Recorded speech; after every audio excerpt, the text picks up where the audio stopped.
യേശുമിശിഹായ്ക്ക് സ്തുതിയായിരിക്കട്ടെ.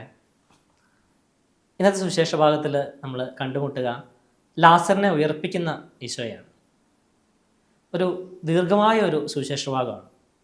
അതിൽ ലാസറിൻ്റെ രോഗാവസ്ഥയെക്കുറിച്ച് യേശുവിനെ അറിയിക്കുന്ന ഒരു ഭാഗം മുതൽ ലാസർ മരിച്ച് 2 ദിവസം കഴിയുമ്പോഴാണ് യേശു എന്നിട്ട് ബഥാനിയയിലേക്ക് പോകുന്നതായിട്ടൊക്കെ നമ്മൾ കാണുക. അപ്പോൾ പോലും പോകാനായിട്ട് തുടങ്ങുമ്പോൾ ഈ ശിഷ്യന്മാർ യേശുവിനെ തടയുന്നുണ്ട്. അവിടെ ജെറുസലേമിലെ ആളുകൾ ഇതിനെ കൊല്ലാനായിട്ട് കാത്തിരിക്കുകയാണ്. എന്ത് ധൈര്യത്തിലാണ് അങ്ങോട്ട് പോകുന്നത് എന്നാണ് ശിഷ്യന്മാർ ചോദിക്കുക. അവരെയൊക്കെ വകവയ്ക്കാതെ ഈ ബഥാനിയയിലേക്ക് പോകുന്ന, അവിടെ തൻ്റെ പ്രിയപ്പെട്ട ലാസറിന് വേണ്ടിയിട്ട് കണ്ണീർ പൊഴിക്കുന്ന, എന്നിട്ട് ഒടുവിൽ ലാസറിനെ ഉയർപ്പിക്കുന്ന ഒരു ഈശോയാണ് നമ്മൾ വചനത്തിൽ കാണുക.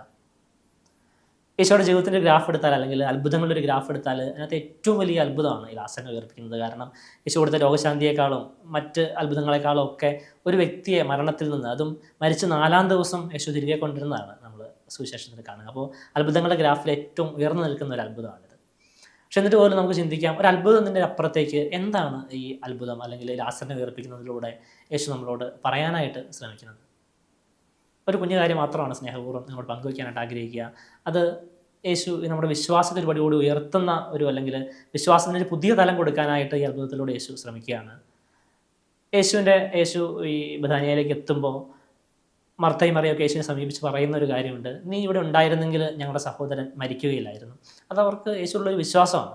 യേശുവിൻ്റെ അത്ഭുതങ്ങൾ അവർ കണ്ടിട്ടുണ്ട്, യേശു രോഗശാന്തി കൊടുക്കുന്നത് അവർ കണ്ടിട്ടുണ്ട്. അപ്പോൾ അവർക്ക് ഉറപ്പാണ്, യേശു ഇവിടെ ഉണ്ടായിരുന്നെങ്കിൽ എത്ര വലിയ രോഗമായിരുന്നെങ്കിലും ലാസറിനെ സുഖപ്പെടുത്താനായിട്ട് യേശോയ്ക്ക് പറ്റുമായിരുന്നു.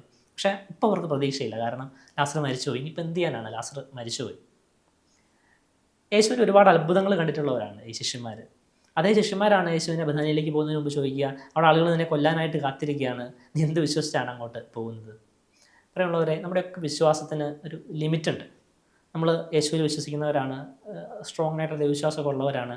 നമ്മളൊരു ബുദ്ധിമുട്ടുണ്ടാകുമ്പോൾ നമ്മൾ പ്രാർത്ഥിക്കും, നമുക്ക് പ്രശ്നങ്ങളുണ്ടാകുമ്പോൾ നമ്മൾ ദൈവത്തിൻ്റെ അടുത്തേക്ക് പോകും. പക്ഷെ നമ്മൾ എവിടം വരെ പ്രാർത്ഥിക്കും, അല്ലെങ്കിൽ നമ്മുടെ വിശ്വാസം എവിടെയാണ് നമ്മുടെ വിശ്വാസത്തിൻ്റെ ഒരു ലൈൻ, ലിമിറ്റ് എന്ന് ചിന്തിക്കുന്നത് നല്ലതാണ്. ചില സമയത്ത് നമ്മൾ ആ ലിമിറ്റ് കടന്നു പോകുമ്പോഴാണ്, അല്ലെങ്കിൽ ഡെസ്പറേറ്റ് ആയി പോകുമ്പോഴാണ് നമ്മൾ ഇങ്ങനെ പല വഴിയെ പോകാനായിട്ടൊക്കെ തുടങ്ങുക. ചിലപ്പോഴെങ്കിലൊക്കെ നമ്മൾ പങ്കുവയ്ക്കാറുള്ളവരാണ്, കൈവിട്ട് പോകുന്ന ചില സമയങ്ങളെങ്കിൽ ചില രോഗങ്ങളൊക്കെ നമ്മൾ ബുദ്ധിമുട്ടുമ്പോൾ, നമ്മൾ പ്രതീക്ഷിക്കാത്ത കടബാധ്യതകളൊക്കെ നമുക്ക് ഉണ്ടാകുമ്പോൾ നമ്മളിങ്ങനെ സൊല്യൂഷൻ തേടി ചിലപ്പോൾ പല വഴിയെ പോകുന്നതായിട്ട്, അല്ലെങ്കിൽ പലരെ സമീപിക്കുന്നതൊക്കെ നമുക്ക് പലർക്കും ജീവിതത്തിൽ അനുഭവം ഉണ്ടായിട്ടുണ്ടാകും. അപ്പോൾ എന്തുകൊണ്ടാണ് നമ്മുടെ വിശ്വാസം ഒരു ലിമിറ്റ് കഴിയുമ്പോൾ അതിനപ്പുറത്തേക്ക് കടക്കാനായിട്ട് നമുക്ക് സാധിക്കാതെ പോവുക? കാരണം നമുക്ക് ദൈവത്തിന് നമുക്ക് വേണ്ടി ചെയ്യാൻ പറ്റുന്ന കാര്യങ്ങളെപ്പറ്റി നമുക്ക് ചില പ്രതീക്ഷകളൊക്കെ ഉണ്ട്. നമ്മൾ വിചാരിക്കുകയാണ്, എനിക്ക് രോഗം വന്നു, ഈ അവസ്ഥ വരെയൊക്കെ ദൈവത്തിന് എന്നെ സഹായിക്കാനായിട്ട് പറ്റും. നമ്മൾ തന്നെ ചില സമയത്ത് തീരുമാനിക്കുകയാണ്, ഇനി ദൈവത്തിനൊന്നും ചെയ്യാനായിട്ടില്ല, അല്ലെങ്കിൽ ഇവിടെ കൊണ്ട് ദൈവത്തിൻ്റെ ലിമിറ്റ് തീർന്നു. അങ്ങനെയുള്ള നമ്മുടെ ചിന്തയുടെ അവസാനിക്കുന്നിടത്ത് നിന്ന് യേശു ഒരു പുതിയ കാര്യം ഉയർത്തിക്കൊണ്ടുവരികയാണ്, അല്ലെങ്കിൽ അതിനപ്പുറത്തേക്കൊരു സ്റ്റെപ്പ് കൂടെ കടന്നു വെച്ച് നമ്മുടെ വിശ്വാസത്തെ ഉയർത്താനായിട്ട് യേശു ശ്രമിക്കുകയാണ്. അവിടെയാണ് ഈ രോഗിയായിരുന്നെങ്കിൽ യേശുവിനെ സുഖപ്പെടുത്താമായിരുന്നു എന്ന് പറയുന്ന മർത്തയുടെയും മറിയത്തിൻ്റെയൊക്കെ മുമ്പിലേക്കാണ്, മരിച്ചു പോയിട്ട് 4-ാം ദിവസം കഴിഞ്ഞാലും 4 ദിവസം കടന്നു പോയാലും എനിക്ക് ലാസറിനെ ഉയർപ്പിച്ച് തിരികെ കൊണ്ടുവരാനായിട്ട് പറ്റുമെന്ന് ആ ലാസറിനെ ഉയർപ്പിക്കുന്നതിലൂടെ യേശു കാണിച്ചു കൊടുക്കുകയാണ്. നമ്മളൊക്കെ കണ്ടിട്ടുള്ള സിനിമയാണ് ആമേൻ. അതിൽ ഒരു കോമഡി ഒരു രംഗമുണ്ട്.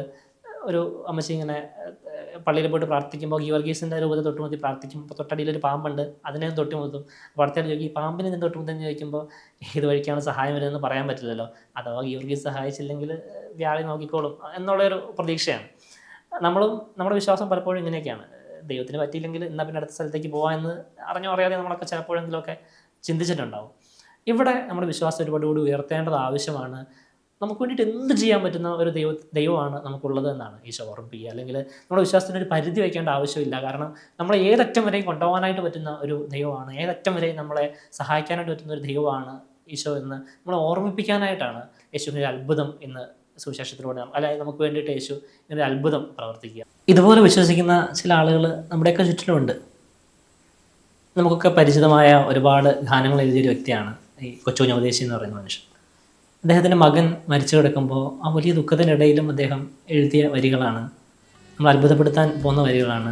ദുഃഖത്തിൻ്റെ പാനപാത്രം കർത്താവിൻ്റെ കയ്യിൽ തന്നാൽ സന്തോഷത്തോടെ അത് വാങ്ങി ഹല്ലേലൂയ പാടിയിടും ഞാൻ. തൻ്റെ പ്രിയപ്പെട്ട മകനെ നഷ്ടപ്പെടുമ്പോഴും ദൈവത്തിലുള്ള ആശ്രയത്വം വിടാതെ, അല്ലെങ്കിൽ ഇത്ര വലിയ ദുഃഖത്തിനപ്പുറത്തേക്കും തന്നെ കൈപിടിച്ച് കൊണ്ടുപോകാനായിട്ട് പറ്റുന്ന ഒരു ദൈവമാണ് എൻ്റെ ദൈവം എന്നുള്ളൊരു ഉറപ്പിലാണ് അങ്ങനെ ഒരു വരികൾ ആ മനുഷ്യനിൽ നിന്ന് വരിക. പ്രിയമുള്ളവരെ, തന്നെയാണ് സുവിശേഷം ഇന്ന് സുവിശേഷത്തിലൂടെ യേശു നമ്മളോടൊക്കെ പറയുന്നത്. നമ്മുടെ വിശ്വാസത്തിന് ഒരു ലിമിറ്റിൻ്റെ ആവശ്യമില്ല, അല്ലെങ്കിൽ നമുക്ക് വേണ്ടി എന്തും ചെയ്യാനായിട്ട് പറ്റുന്ന, ഏത് ബോർഡറിൻ്റെ അപ്പുറത്തേക്ക് നമ്മളെ കൊണ്ടുപോകാനായിട്ട് പറ്റുന്ന ഒരു ദൈവത്തിലാണ് നമ്മൾ വിശ്വസിക്കുക.